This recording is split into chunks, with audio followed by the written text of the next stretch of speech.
usually like to be the first one with like a really bad taste joke. Gilbert Gottfried was one of the most unpredictable and provocative comedians in history. The concept of something being too soon acted as an incentive for him to act as a comedy test dummy to gauge people's sensitivities. They might have to clean this up for TV. He felt that doing jokes about taboo subjects was a vital coping mechanism. But the first time he caused national uproar was at the 1991 Primetime Emmys that got him blacklisted from any future ceremonies after he dared joke about a beloved comedian's sex scandal. Masturbation's a crime. I should be on death row. I wanted to find out more about the controversial event, what led up to it, and the highs and lows that he went through in his career to get there, as well as his long history of pushing people's buttons. The producers saw me do my Pee Wee Herman bit on the Emmy show, so they hooked me up to this thing to keep me from saying anything offensive. He started doing stand-up when he was 15 in 1970, mainly performing around the nightclubs in New York. He really stood out amongst the new wave of observational, relatable comedians. He was a throwback to the traditional, old-school, shticky comedian, but with a modern twist, anarchic delivery and surreal material paired with his infamously shrill voice. Having dinner with Charles Manson, he turned to me and said, "Is it hot in here or am I crazy?" In terms of style, he was very much the yin to Jerry Seinfeld's yang. You'd never see Jerry doing an impression of Elmer Fudd in Apocalypse Now. There was a story about how Gilbert would occasionally demand to go on last at open mic nights, but not to be seen as a headliner, but so that he could then do impressions of every preceding comic. Fellow up-and-comer, whom Gilbert would impersonate relentlessly, was Jerry Seinfeld. Why do people ride buses? He'd become so wary if Gilbert was on stage, Jerry would leave the room in irritation. What's the deal with that? He'd be walking angrily, going, That doesn't sound anything like me. Locally, he gradually became known as a comedian's comedian. Even as a budding comic, he put audiences' tastes to the test. He recalled one gig in the 1970s where he really offended somebody, reading the Bible out loud in a voice one would use for a trashy sex novel, like this one. "My inner goddess, open-mouthed and drooling slightly." A tall woman stormed angrily out the room, that woman being the Queen of Disco, Donna Summer.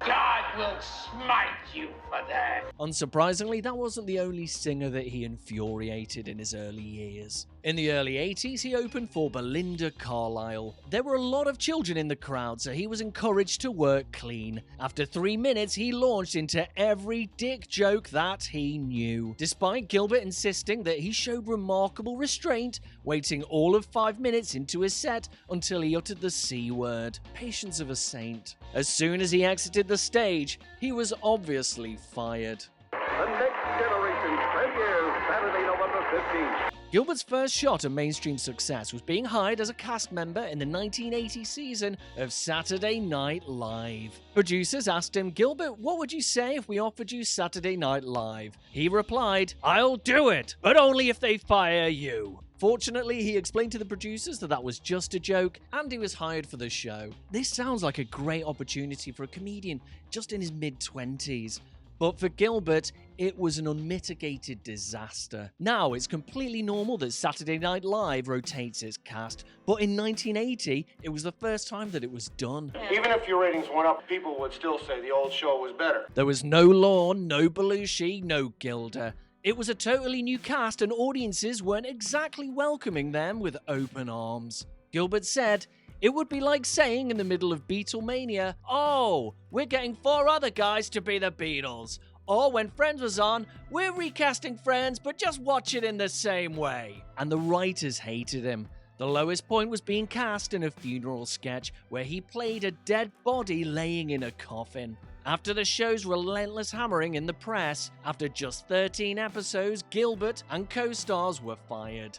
"You letting me go?"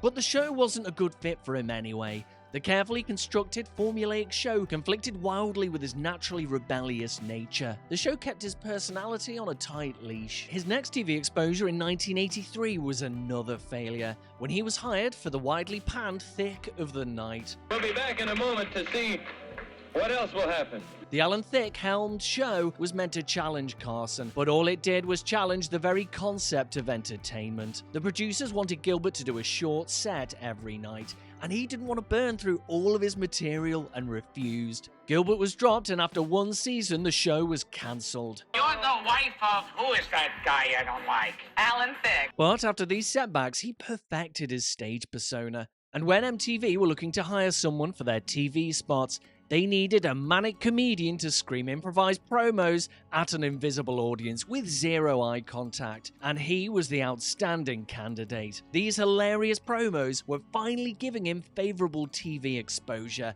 and he started to get noticed. If you don't know how to swim, you had no right to go in the water in the first place! Leading to TV appearances on The Cosby Show and Late Night with David Letterman. His improvised scene with former SNL co-star Eddie Murphy in Beverly Hills Cop 2 gained him much adulation for his scene-stealing performance. August 1987, he debuted on The Howard Stern Show. So popular a guest, he'd appear regularly over the next 25 years. The show was vulgar, edgy, and anti-establishment, the perfect fit for Gilbert Gottfried. The only slight disappointment he had was in 1988, starring in an unsuccessful pilot, Norman's Corner, co-written by Larry David. It was so badly reviewed when Larry pitched Seinfeld years later, an executive inquired, "Did you write that piece of shit for Gilbert Gottfried?" A comic once said, "My feeling is that Gilbert Gottfried is a brilliant comic, but he doesn't play the game. He was totally ambivalent to the facets of fame. His only ambition appeared to be, make people laugh." Until his later years, discussions about his career, comedy, and his personal life were all topics that he pathologically avoided. Gilbert, is that your real voice? No, I actually have an Irish bro. Anything teetering towards a serious discussion always punctuated with a punchline. A journalist once asked him, "Do you have any deep ambition in show business?" "James Dean once said to me, the key to this business is longevity." During his run of late 80s success, there was talk amongst comedians around Gilbert's perceived lack of compromising and self-destructive tendencies. Gilbert responded, "To me, self-destruction is driving a car off a bridge. As far as comedy goes, one person's view of self-destructive isn't necessarily mine." I'm not afraid. I've got ratings to worry about. In July 1991, the world was stunned when beloved TV entertainer and comedian Paul Reubens was arrested for allegedly pee-weeing his Herman in an adult theater. So here we are, the 25th of August 1991 at the Primetime Emmy Awards. Oh, I'm gonna enjoy this. Co-hosted by Jerry Seinfeld. Gilbert Gottfried was a guest presenter and was told, "Just go up there and have a bit of fun." Gilbert thought to himself, "What's more fun than masturbation?" Which was then followed by this battalion of filth. I sleep a lot better since Pee Wee Herman's been arrested. Masturbation's a crime. I should be on death row. I should have been sent to the electric chair years ago. To think that by age 14 I was already Al Capone. Now I'm like Superman. You could put charcoal in my hands and I could crush it into a diamond. So like if the police tried to arrest me, it would be, "Quick, stay away from his right hand. Your puny weapons can't hurt me."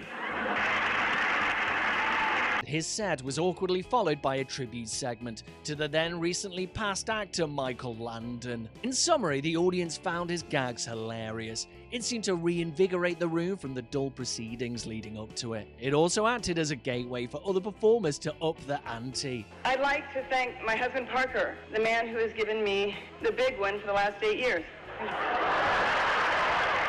He also began his set impersonating Jerry Seinfeld, reopening wounds from the early stand-up years. Who are these people?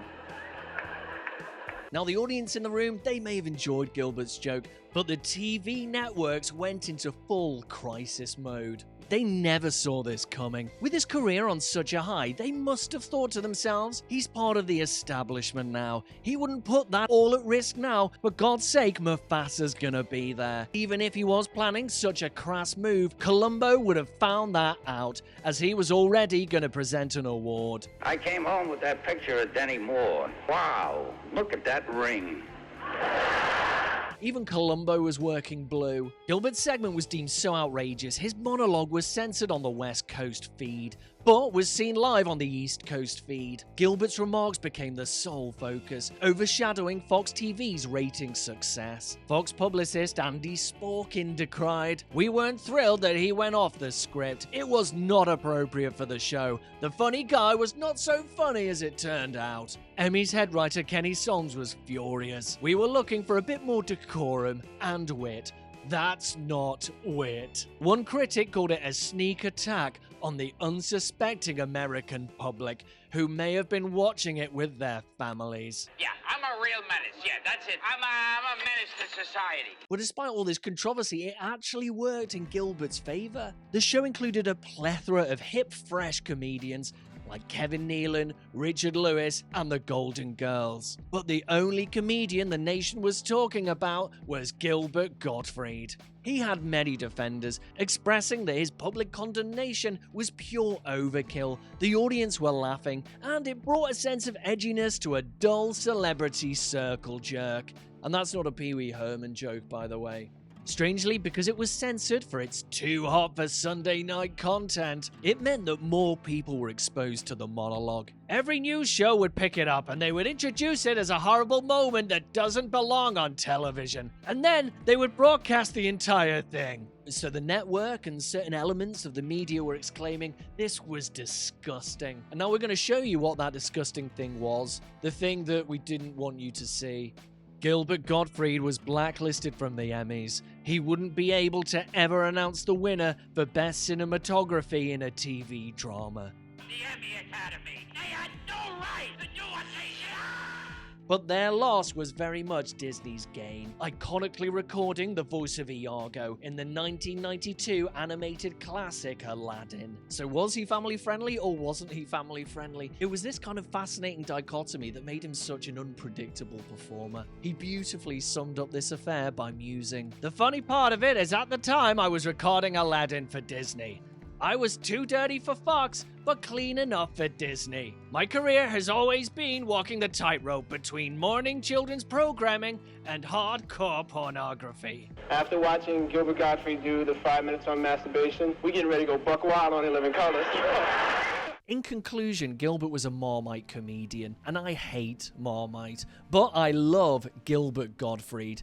His podcast was the best thing ever made. He remained in demand as a comedian right up until his devastating passing in 2022. Still somehow flourishing in an era where overly offensive humor could essentially end a career. Despite the Emmys causing his first public condemnation, he never changed his philosophies that anything could be joked about, if the joke was crafted carefully. His aim was never to offend or hurt people, but to test people to laugh at things that are uncomfortable. Comedy and tragedy are two very strange roommates. Because if you can laugh at it, the depressing subject matter can somehow feel less painful. That type of comedy, it seems to free people and it seems needed. He also did an incredible James Mason. You know how important a night this is. Bang, zoom.